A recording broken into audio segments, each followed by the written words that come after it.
Hello friends, welcome to my channel. कैसे हैं आप सब? उम्मीद करती हूँ अच्छे होंगे। आज के इस वीडियो में मैं आपको प्रेगनेंसी में सेकंड ट्राइमेस्टर से रिलेटेड जानकारियाँ दूंगी। सेकंड ट्राइमेस्टर जो कि 14 वीक से लेकर 27 वीक तक का टाइम पीरियड होता है, ये बेबी ग्रोथ का सबसे ज़्यादा डेवलपमेंटल पीरियड होता है। इसमें बेबी का वेट, बॉडी पार्ट सबकी ग्रोथ बहुत स्पीड से होती है, इसलिए इसको बूस्ट पीरियड भी बोलते हैं। इसी टाइम में लेडी को, जो प्रेग्नेंट लेडी है, उसको अपनी न्यूट्रिशन वैल्यूज़ पे बहुत स्पेशल ध्यान देना होता है, जिससे बेबी के बॉडी पार्ट ठीक से डेवलप भी हो और ग्रोथ भी करें और कोई कंजेनाइटल एनोमली भी ना डेवलप हो, इसका भी बहुत ध्यान रखना होता है। इसमें मेनली 20 वीक के बाद एक लेवल 2 अल्ट्रासाउंड ज़रूर कराया जाता है, जिससे कि बेबी के सभी body part normal natural develop हो रहे हैं या नहीं, कोई कंजेनाइटल एनोमली तो नहीं हुई है, ये डिटेक्ट करना बहुत ज़रूरी होता है। इसी के लिए हमें लेवल 2 अल्ट्रासाउंड कराना पड़ता है, जिससे बेबी के बॉडी के सभी पार्ट इंटरनल और एक्सटर्नल बिल्कुल साफ दिखाई दे जाते हैं। और अगर कोई एनोमली होती है तो उसी टाइम पे हमें डिसीज़न भी लेना होता है कि बेबी को रखना है या नहीं। इसमें कॉमनली एनेनसेफेली, माइक्रोसेफेली या कुछ और कंजेनिटल डिफेक्ट्स जो होते हैं वो बहुत मेनली डिटेक्ट हो जाते हैं। ये level 2 ultrasound after 20 week of pregnancy करवाते हैं। अब मॉनिटरिंग के अलावा सेकंड चीज़ है वैक्सीनेशन। वैक्सीनेशन हमें 2 टेटनस वैक्सीन की डोज टोटल 9 मंथ के प्रेगनेंसी पीरियड में 1 मंथ के डिफरेंस पे दिया जाता है। इसको हम मेनली सेकंड ट्राइमेस्टर में ही देते हैं। नॉर्मल गाइडलाइंस में तो जैसे ही प्रेगनेंसी डिटेक्ट होती है फर्स्ट डोज देने के इंस्ट्रक्शन होते हैं, बट हम लोग सेकंड ट्राइमेस्टर में इसको प्रेफर करते हैं। फर्स्ट डोज जिस भी डेट को दी जाती है उसके एग्जैक्ट 1 मंथ बाद सेकेंड डोज देते हैं, जिससे प्रेगनेंसी टिटनेस से कवर्ड हो जाती है और बेबी और मदर दोनों सेफ रहते हैं। ये भी एक बहुत इम्पॉर्टेंट पार्ट है, इसको बिल्कुल अवॉइड नहीं करना चाहिए। इसीलिए टाइमली प्रेगनेंसी में टाइमली चेकअप, जो रूटीन चेकअप होते हैं वो कराने ज़रूरी होते हैं। दूसरा, वेट, ब्लड शुगर, हीमोग्लोबिन और हाइपरटेंशन के मॉनिटरिंग के लिए भी रूटीन चेकअप बहुत ज़्यादा ज़रूरी हैं। अब है डाइट प्लान। इस सेकेंड ट्राइमेस्टर में हम क्या डाइट प्लान करें जिससे बेबी की ग्रोथ अच्छी हो। उसके लिए मैं आपको बताती हूँ, जो मैंने फर्स्ट ट्राइमेस्टर में प्रिकॉशन बताई थी कि आयरन वाली डाइट नहीं लेनी है, सेकंड ट्राइमेस्टर में वो रिस्ट्रिक्शन ख़त्म हो जाती है, क्योंकि फीटस के जो मेनली डेवलपमेंटल पार्ट होते हैं वो कंप्लीट हो चुके होते हैं। तो अब हमें उसकी ग्रोथ पे ध्यान देना होता है, और ग्रोथ पे ध्यान देने के लिए हमें iron, calcium, multivitamin, mineral, protein, total balance diet की पूरी ज़रूरत होती है। इसलिए अब हमें आयरन कंटेंट वाले फूड आइटम्स भी लेने हैं, साथ में सप्लीमेंट्स भी देने पड़ते हैं, और कैल्शियम, बी कॉम्प्लेक्स, किसी चीज़ की कमी ना हो, इस तरह की बैलेंस डाइट लेनी होती है। इसमें क्या क्या बेनिफिशियल है मैं आपको बताती हूँ। सबसे पहले तो हरी सब्जियाँ, ग्रीन लीफी वेजिटेबल्स, आप सभी जानते हैं आयरन के गुड सोर्स होते हैं। इसके अलावा red meat, meat liver, poultry, ये सब भी अच्छे सोर्स हैं। किसी चीज़ का इसमें सेकंड ट्राइमेस्टर में रिस्ट्रिक्शन नहीं है।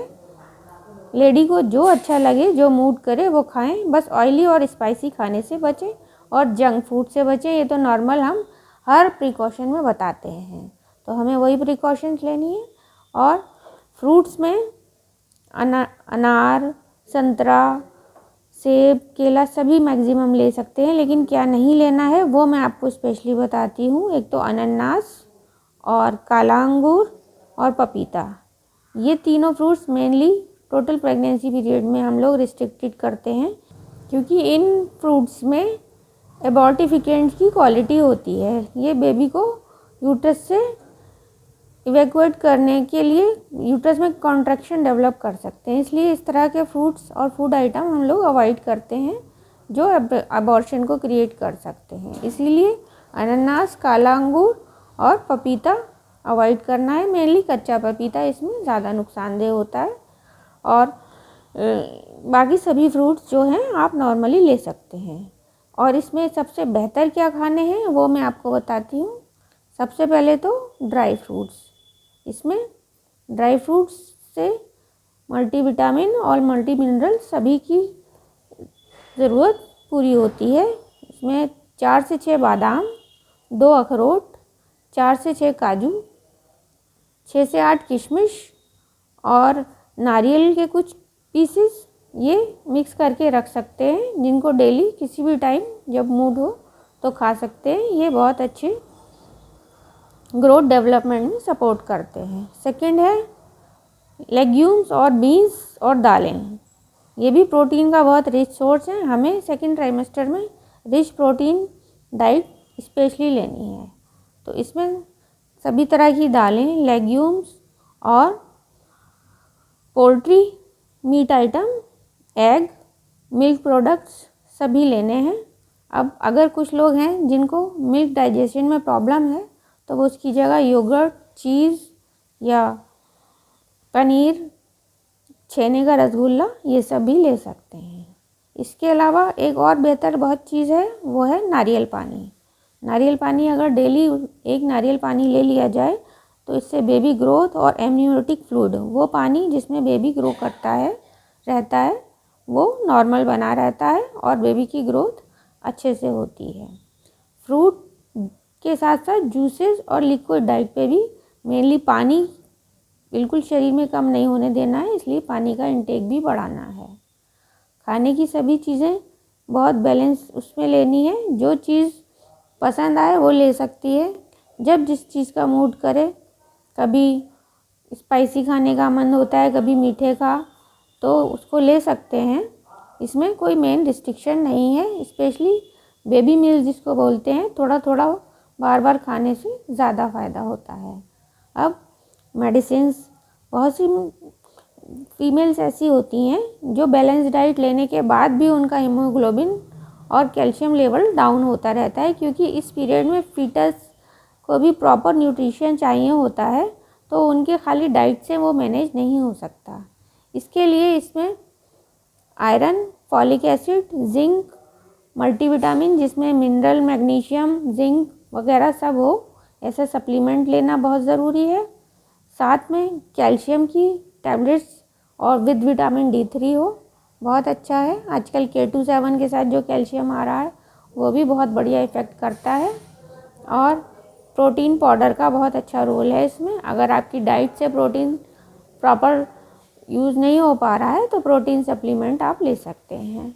इसमें प्रोटीन एक्स पाउडर वगैरह मिल्क में आप डिज़ोल्व करके लेंगे तो बेबी की और मदर की दोनों की रिक्वायरमेंट कंप्लीट होगी। और आयरन के टॉनिक बहुत सारे, इसमें यूनानी का मेन शरबत फौलाद, कुश्ता फौलाद बहुत अच्छा इफ़ेक्ट करता है। इसे हम ड्रग ऑफ चॉइस में बताते हैं, ये ले सकते हैं।